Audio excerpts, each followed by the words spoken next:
我不要做什么救世主，我要赚钱。人到中年的老程守着一家经营惨淡的印度神油店为生，日子过得十分窝囊。因为店里没生意，穷困潦倒的老程房租都交不起，更何况他还有个躺在病床上的老父亲，生活本就十分艰难。前妻还来争夺儿子小程的抚养权，日子被他过得一塌糊涂。这天，隔壁开宾馆的大爷带着一个人来到神油店，男人名叫吕受益，是个白血病患者，需要吃药续命。但这种名为格列宁的特效药售价高达3万7一瓶，普通家庭实在难以承受。吕受益来找老程的目的，就是想让他帮忙从印度带一点仿制药回来。吕受益亲自实验过，这种药的药效和正版没有区别，却只卖2000块一瓶。老程一听，这不是走私吗？虽然他的神油也来路不明，但却不想为了3万块趟这趟浑水。但命运就是这样喜欢捉弄人。老程的父亲突发血管瘤，必须马上手术。巨额手术费让捉襟见肘的老程没了办法，走投无路的他也顾不得许多，拨通吕受益的电话，决定接下这趟活。两人见面后，吕受益再三保证这些救命药带回来一定会有人买，老程才放下心来。他一刻没耽误飞到了印度，见过药厂的老板后，惊讶地发现2000只是当地药店的零售价，厂里拿货只要500一瓶，500和3万7的差距不是一星半点。有多少病人就是死在了这个差距上？因为厂家这边只卖给代理商，老程见商机就在眼前，便提出自己可以做中国代理。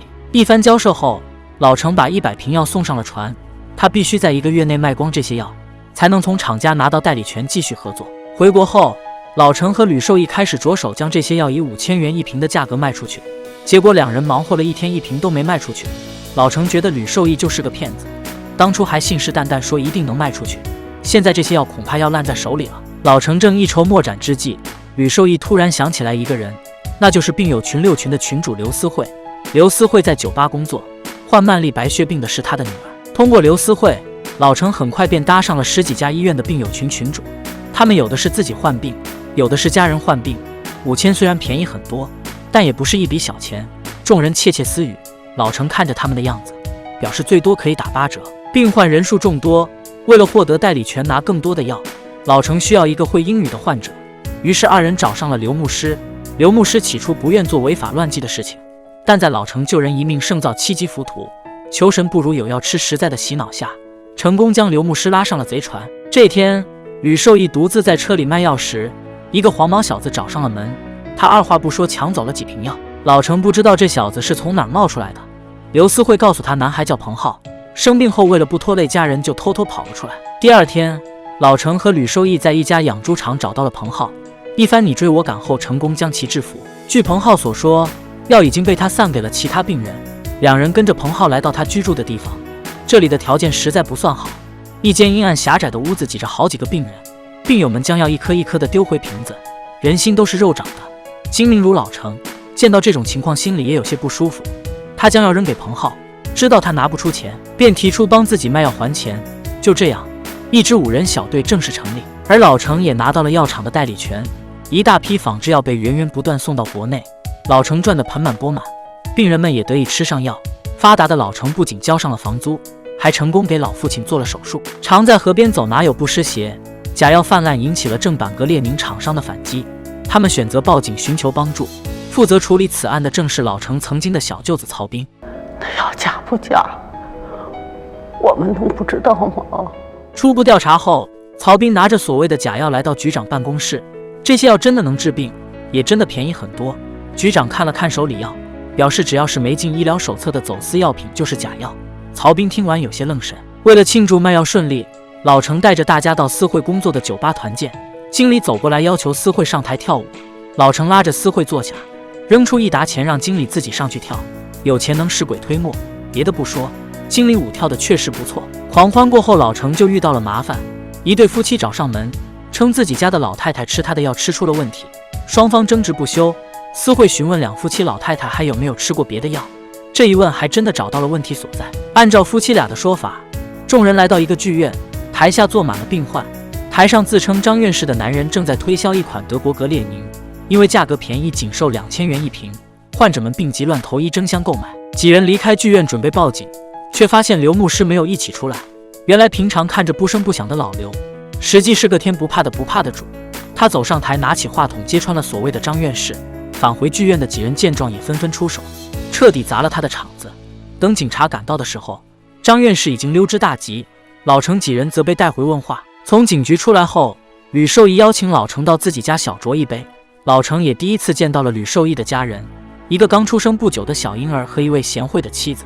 老程回到家后，被搅了局的张院士不知从哪儿打听到了他的住处，得知老程是同行后，提出花200万买他的渠道，还说照他的卖法不出半年就得被抓，到时候被判个10几年的，赚了钱都没地方花。老程也知道这件事风险很大，但他起码卖的是有效的真药，而张院士却是实打实的假药贩子。他的德国格列宁就是铺热息痛加面粉。老程将张院士赶了出去，结果第2天就被他举报卖假药。好在老程机敏，将药扔到了门口的垃圾箱，这才躲过搜查。警察离开后，张院士打来电话，问老程有没有想清楚，总这样下去自己迟早得进去。老程决定就此金盆洗手，他把吕受益几人叫到家吃饭，饭桌上宣布了自己将渠道卖给张院士的决定。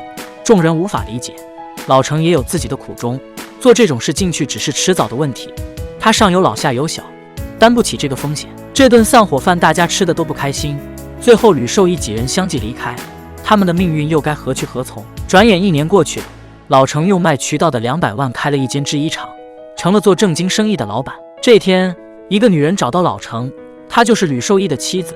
看着她风尘仆仆的样子，老程问她发生了什么。原来吕受益已经断药好久，张院士为了赚钱将药提到了2万元一瓶，吃不起药的病友们不再护着他，他的药被没收，人也被通缉。前不久，吕受益因为男人病痛割腕自杀，不知是幸运还是不幸，他被抢救了过来。女人想请老程再弄一些药救吕受益的命。第2天，老程来到医院，短短1年时间，吕受益经被病痛折磨得没了人形，清创时更是痛得大喊。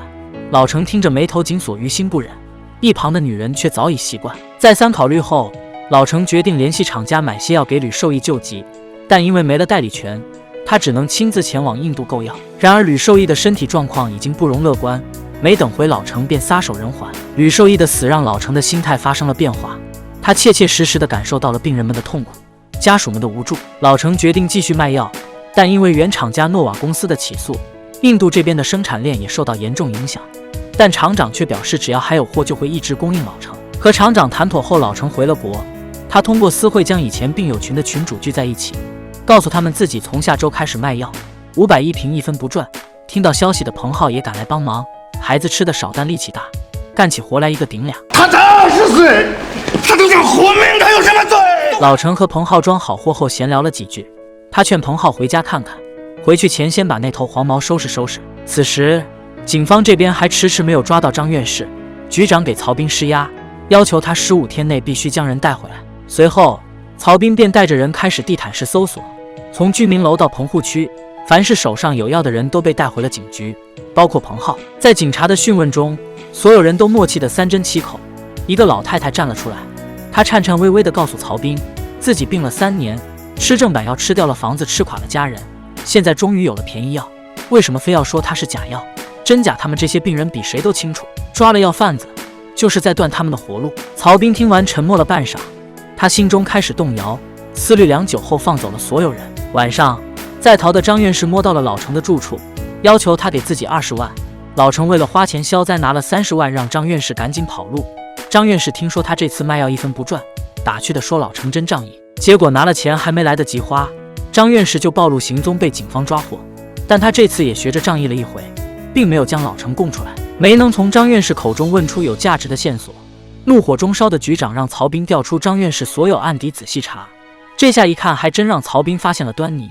他在一份卷宗里发现了1年前老程几人和张院士的冲突事件，随即便来到老程的工厂，一番试探后并没有什么实质性进展。打发走曹斌，老程带着彭浩前往码头取货，全部装车后，彭浩去厕所方便，回来时却意外发现门口停着的警车，原来是保安举报了2人。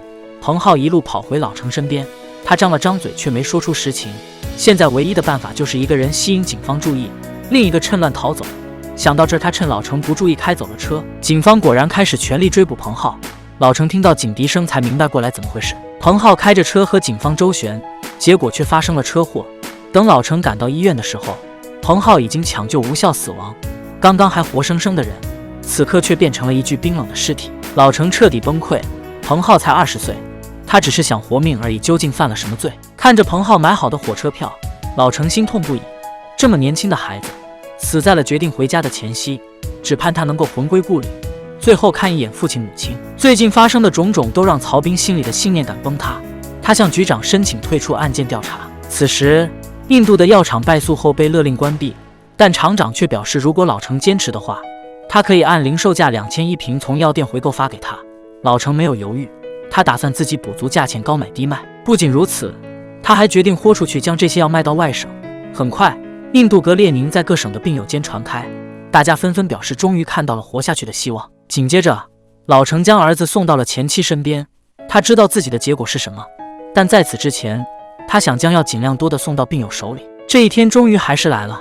老程在某天晚上给病友送药时被警方抓获。庭审时，老程对自己的犯罪事实供认不讳，但他相信大环境以后会越来越好，患者们吃不起的天价药也会越来越少。最后，法庭酌情判处老程有期徒刑5年。移交监狱的路上，所有受过老程恩惠的病患们都自发来为他送行。这是什么样的待遇不必多说，总之老程不知道造了多少记浮屠。人群中，老程仿佛看到了吕受益和彭浩。这起案件引起了社会各界广泛关注，更有力地推动了医疗体制的改革。3年后，程勇获得减刑提前释放。出狱当天，他便听到了好消息，正如他所希望的那样，正版格列宁被纳入医保，天价药的时代渐渐远去。